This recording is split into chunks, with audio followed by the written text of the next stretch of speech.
Bom dia, meus amados, a minha saudação em nome de Jesus, Deus te abençoe. Hoje é 12 de dezembro de 2023, terça-feira. Ontem nós falamos um pouco sobre o milênio, reino milenar, e hoje nós vamos falar sobre a soltura de Satanás após o reino milenar, que é por um curto período. Amém? O nosso texto é Apocalipse capítulo 20, versículo 7, inicialmente. Diz assim: E acabando-se os 1000 anos, Satanás será solto da sua prisão. No início dos 1000 anos ele é preso, no final dos 1000 anos ele é solto, tá certo? O contexto é o contexto do reino milenar. Quando ele termina, Satanás vai ser solto da sua prisão para uma batalha final, que aí vai ser a sua derrota final, tá certo? Então, que é a batalha do Armagedon. Apocalipse capítulo 16 faz essa afirmação: E congregaram no lugar que em hebraico se chama Armagedon. Esse é o lugar da batalha final do anticristo com Jesus Cristo. É o Cristo real contra o falso, mentiroso, satânico, tá certo? Que vai dominar o mundo por um período de 7 anos, vai ser preso por 1000 e depois será solto. Portanto, é esse contexto em que vai estar acontecendo essas coisas, tá certo? Em Apocalipse capítulo 15, começa lá a narrativa das últimas 7 pragas da ira de Deus. É a ira plena de Deus, as últimas 7 pragas. E Apocalipse capítulo 15, eu vou ler só o versículo 1, diz assim: E vi outro grande e admirável sinal no céu, 7 anjos que tinham as 7 últimas pragas, porque nelas é consumada a ira de Deus. Deus vai trazer uma ira sobre a terra, depois do milênio, tá certo? Satanás é solto, ele vai se preparar para a batalha. É uma guerra, aí eu vou dizer uma guerra literal do príncipe das trevas, porque é o anticristo brigando contra o povo de Deus. Nesse contexto é o povo de Israel, porque a igreja está arrebatada com o Senhor e está vindo com o Senhor, está com o Senhor. Portanto, essa guerra é contra o povo de Israel. Amém? O significado das últimas 7 pragas, ela é uma expressão assim definitiva da destruição do poder do anticristo. Então, as 7 pragas elas vão estar descritas no capítulo 16 de Apocalipse, e ela tem essa característica, essa expressão definitiva da destruição do poder do anticristo. Amém? Estão descritos no capítulo 16, não dá tempo de ler, estou só lhe informando, tá certo? E qual é o objetivo da soltura de Satanás? O objetivo da soltura de Satanás é porque no reino milenar vão ter nações que não crerão em Cristo, reconhecerão Ele como Senhor, estarão sob seu domínio, mas não creram, apenas reconhecem Jesus e aceitam o domínio de Cristo como Rei, Senhor dos senhores e Rei dos reis, tá certo? Mas não estão convertidos. Então, Satanás, ele vai ser solto para seduzir essas nações. Por quê? Porque a ideia satânica, maligna, diabólica, que é de mentir e enganar as pessoas, enganar o ser humano, enganar o ser criado perfeito por Deus, é desde o princípio. Enganou Eva, lá do princípio, Eva e Adão, o ser criado com mentira, com lisonja, mentiu e enganou. Então ele é mentiroso desde o princípio, tá certo? João, no Evangelho de João, capítulo 8, versículo 44, ele vai lá dentro do contexto de João 8, 44, ele vai estar afirmando que Satanás é mentiroso desde o princípio. Então ele não muda. A característica do diabo não muda. Ele vai passar 1000 anos preso e não muda, porque ele é o diabo, Satanás, é mentiroso.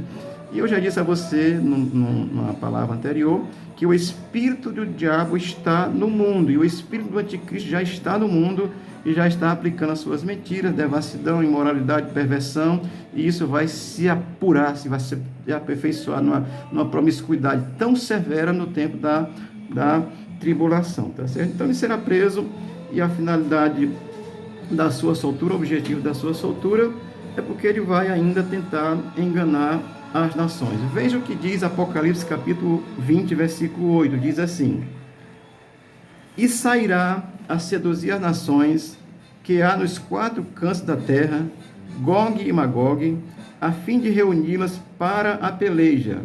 O número dessas é como a areia do mar. Então é muita gente que vai estar no reino milenar, que não se converteu, vai aceitar o domínio de Cristo, porque Cristo vai estar reinando com seu poder, vão aceitar, mas não vão crer.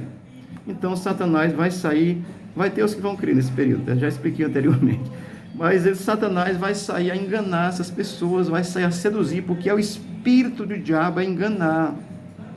Ele engana hoje através de falsas religiões, de falsas palavras, que negam a Cristo, que negam o Salvador. Então ele continua a estar enganando hoje, quando for solto, vai continuar a enganar e vai juntar. Vou dar aqui só uma observação sobre o que o texto diz, Gog e Magog. Ezequiel, no capítulo 38, ele fala sobre essa figura de Gog e Magog, tá certo? Ele faz menção desses dois nomes. Eu vou dar uma explicação rápida, tem outras compreensões, mas vou dizer assim, para a gente ter um breve entendimento, tá certo? A ideia é que Gog é um príncipe, é um governante, né? E Magog será o povo desse príncipe, tá certo? Desculpe, tá certo? Naquele contexto de Ezequiel, Gog e Magog, ele usa como essa figura de um Gog sendo um príncipe, Magog sendo o seu povo, ele vem sobre Israel naquele contexto, faz destruição, e aqui a figura do anticristo, do Satanás, nessa figura de Gog e Magog, ou seja, um príncipe que tem um povo que vai vir com poder diabólico e avançar contra o povo de Deus, tá certo? Apocalipse capítulo 9 diz o seguinte, Apocalipse capítulo 20, versículo 9: marchará então pela superfície da terra e sitiará o acampamento dos santos e a cidade querida. Desceu, porém, fogo do céu e os consumiu. Amém? Eu sei que tem outras compreensões, mas eu vou na linha que eu estou entendendo, pensando, crendo e acreditando, e não sou o dono da verdade. Eu vou dizer que esses que vão marchar sobre a terra é essa grande multidão que vai estar sob o comando de Satanás para brigar contra o povo de Deus. E aí eu vou dizer que o acampamento dos santos é Israel. Pode-se entender também a igreja, porque vai estar ali, mas já está sob a proteção direta de Jesus. Mas eu estou dizendo para você, a minha compreensão, por favor, se você tem outra, não precisa brigar, o importante é crer em Jesus Cristo, tá certo? Mas estou dizendo que o acampamento dos santos é o povo de Israel, que vai estar nesse contexto. Aí tem feito até um pacto com o Satanás, mas eles vão entender e vão se converter a Cristo, tá certo? E a cidade querida, eu vou dizer que é Jerusalém mesmo, a cidade santa que Deus escolheu para o seu povo e é onde ele vai estabelecer o seu trono, o seu reino. Portanto, eu estou dizendo que esse príncipe do mal, que é Satanás, que vai ser solto, vai vir com o seu povo, que vão estar convencidos ainda por ele, levado pelas ideologias malignas, e vão lutar contra os santos de Deus, que eu estou dizendo para você que é Israel. Tá certo? Por que eu estou dizendo isso? Um detalhe, o versículo diz que descerá fogo do céu e os consumirá. Amém? Então o diabo será derrotado definitivamente. Vai haver a luta, e se é uma luta, eu estou dizendo para você que é real. Como está havendo a guerra hoje mesmo, vai ser assim. As nações vão se levantar contra Israel, é o povo do mal, sob o domínio de Satanás, que será solto, tá certo? Depois dos milênios, e vão se levantar contra Israel. Mas aí está dizendo que eles serão derrotados pelo fogo que desceu do céu e os consumiu. Isso é uma analogia de que do alto vem o poder de Deus, tá certo? Se desceu do céu, se veio de baixo para cima, se foi de lado, mas é que vai vir um poder sobrenatural de Deus para destruir o inimigo de Deus e o inimigo do povo de Deus, que hoje é inimigo da igreja, porque a igreja está aqui combatendo contra o império do mal. Romanos capítulo 11, o apóstolo Paulo ele faz uma explicação muito graciosa assim, dessa integralidade da conversão do povo judeu nesse contexto, tá certo? Se você ler lá, procure entender, procure explicações, mas o capítulo 11 de Romanos vai nos dar suporte para entendermos assim que Israel. Paulo dá uma explicação muito clara lá no capítulo 11 de Romanos, onde o povo de Israel vai se converter, tá certo? Eu vou ler apenas o versículo 26 do capítulo 11 de Romanos, diz assim: e assim todo Israel será salvo, como está escrito, virá de Sião o libertador, e ele apartará de Jacó as impiedades. Amém? Então Paulo explica lá, o versículo 26 de Romanos 11, onde está dizendo que todo Israel será salvo. Então o Israel que se converter a Jesus vai ser salvo nesse contexto, depois do milênio da soltura de Satanás. Porque hoje tem israelitas que estão salvos porque creram em Cristo, hoje no tempo da graça, tá certo? Não confunda as coisas. Amém? Apocalipse 20:10 vai dizer ainda o seguinte: o diabo que os enganava foi lançado no lago de fogo e enxofre, onde está a besta e o falso profeta, e de dia e de noite serão atormentados para todo o sempre. Amém?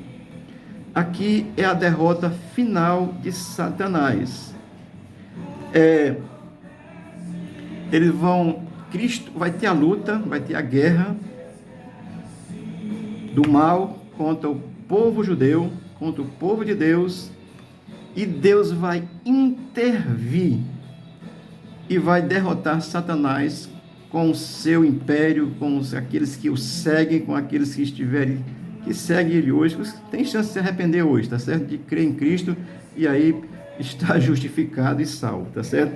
Mas naquele contexto, os que estiverem o império do mal contra o povo de Israel, contra o povo de Deus que é Israel, o Deus vai trazer sobre eles a destruição total. Eu estou lendo o capítulo 20, no versículo 10, onde está dizendo que o enganador, ele foi lançado no lago de fogo e enxofre, aonde já está o falso profeta e a besta, que eu já expliquei numa palavra anterior, já estão aprisionados. E vão ser atormentados de dia e de noite para todo o sempre. Aí é a prisão definitiva de Satanás. Entenda, Satanás não morre, porque ele é um espírito. Espírito não morre, ele é um ser espiritual, mas ele vai ser aprisionado eternamente pelo poder do Cordeiro, que manifestará o seu poder e destruirá a Satanás. Amém? Lá em 1 Tessalonicenses, agora não marquei o texto aqui, mas é 1 Tessalonicenses, capítulo 4, o versículo não estou lembrado. Paulo afirma que Satanás vai ser destruído pelo sopro de Deus. Isso é só para a gente entender que Satanás não é nada. Ele já está derrotado na cruz. Deus está dando essa oportunidade. Por quê? Porque Deus quer que você se converta. Ele vai dando todas essas oportunidades. E durante o milênio vai dar oportunidade para que as pessoas se convertam. Quem não se converter, Satanás será solto, vai regimentar esse povo que não querem crer em Cristo, mas vão crer na mentira de Satanás e vão ser condenados juntamente com Satanás para toda a eternidade. Amém, amados? Isso é uma palavra muito rápida, muito breve, e eu quero que você tenha ela no seu coração, e você... A finalidade aqui, meu amado, é que você creia em Cristo. Amém? Esse é o objetivo da palavra de Deus para nós. Isso aqui é um estudo muito longo. Não dá para dissecar um assunto desse em 14 minutos, que é aqui a gravação do vídeo, 14, 15. Mas o objetivo dela é que você entenda essas coisas. Satanás nunca muda. Ele vai ter que ser preso e condenado definitivamente. O lago de fogo e enxofre é só para dar uma ideia do sofrimento eterno daqueles que estarão separados de Deus. Que Satanás já está, o falso profeta e a besta já estão. E aqueles que não creem estarão nessa mesma condição. Amém? Portanto, estou dizendo isso a você para que você possa entender um pouco da palavra de Deus e crer em Cristo. Isso é para quem crê, tá certo? Quem não crê vai ficar aí com filosofias, com reteté, com qualquer coisa, com idolatria, mas é preciso crer em Jesus, porque ele é o Rei dos Reis e ele vai estabelecer essa vitória definitiva. Amém? Depois disso, vem o juízo final. Satanás vai ser preso definitivamente. Aí depois vem o juízo final, que eu vou falar um pouco amanhã sobre o que é o juízo final. Amém? Deus te abençoe, te dê graça. Eu estou aqui, o meu objetivo é te abençoar, é levar a palavra de Deus para você. E vou recomendar, leia a Bíblia, peça discernimento, peça ao Espírito Santo de Deus para lhe dar discernimento, que Ele vai lhe dar, porque o Espírito Santo é quem nos orienta e nos ensina a respeito dessas verdades. Que o Senhor te abençoe, você tenha uma boa terça-feira, tá certo? Se quiser vir orar conosco hoje às 19h30, tem aqui uma reunião de oração. O que nós fazemos é ler a palavra e orar na presença de Deus. Deus te abençoe, te guarde e te dê um bom dia, te dê vitória na tua necessidade hoje, em nome de Jesus. Amém.